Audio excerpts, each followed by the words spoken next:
Is this guy a jerk? So, he had been close friends with his girlfriend for several years before she recently asked him out. This came as a surprise to him, as he hadn't perceived any romantic interest from her before. She then confessed that she had been in love with him for a while. He admitted, perhaps with some uncertainty about the decision, that he reciprocated those feelings. After a few dates, the relationship seemed to be progressing well until she initiated a conversation about exclusivity. He was taken aback, questioning, wait, we weren't exclusive? She responded that they had never explicitly discussed it. He countered that her declaration of love was, in his view, an implicit understanding of exclusivity. When he asked if she had been seeing or sleeping with anyone else while they were dating, she confessed to a one-night stand. He reacted strongly, calling her insane, and promptly ended the relationship. Despite her attempts to apologize and explain that she didn't believe they were exclusive, he dismissed her reasoning as an excuse. He was left wondering if he was in the wrong, or if his expectation that an I love you implies exclusivity was out of touch with modern dating. Opinion on the main character's actions. Whether the main character is a jerk is subjective and depends on how one views relationship dynamics and communication. Arguments for him not being a jerk, or at least his reaction being understandable. Emotional betrayal. For many people, a declaration of love signifies a deep emotional commitment that naturally implies monogamy. Discovering his girlfriend, who claimed to love him, had a one-night stand shortly after this declaration would understandably feel like a significant betrayal. Mismatch in understanding. He genuinely believed I love you established exclusivity. While he didn't explicitly confirm this, his assumption isn't entirely uncommon, especially if it's coupled with the idea that she had been in love with him for a while.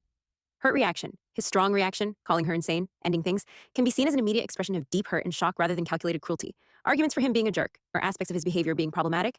Reciprocating, I love you dishonestly. The text states, IDK if this was the right move, but I told her I felt the same.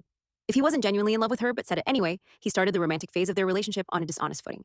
This complicates his later stance on her perceived betrayal. If he wasn't fully invested or truthful, his expectations for her commitment could be seen as unfair. Lack of explicit communication. While he felt I love you implied exclusivity, the girlfriend was correct that they hadn't explicitly discussed it. In modern dating, assumptions about exclusivity can lead to misunderstandings.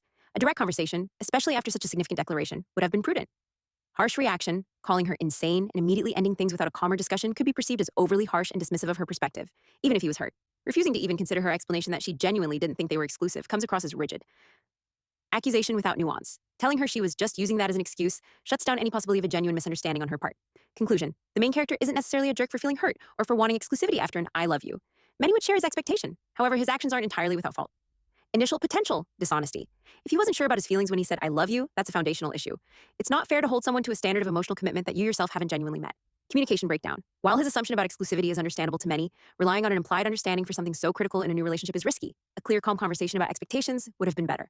Handling of the conflict. His immediate escalation to calling her insane and flatly dismissing her perspective could be seen as jerk-like behavior. Even in moments of intense hurt, the way one communicates matters. Ultimately, it seems like a situation born from mismatched expectations and a critical lack of explicit communication from both sides. While his pain is valid, his initial potential dishonesty and the harshness of his reaction lean towards him handling the situation poorly, which some might describe as him being a jerk, particularly in his delivery and refusal to hear her out. He's certainly not far removed for thinking I love you should imply exclusivity for many people, but in dating, explicitly confirming such crucial details is always wiser.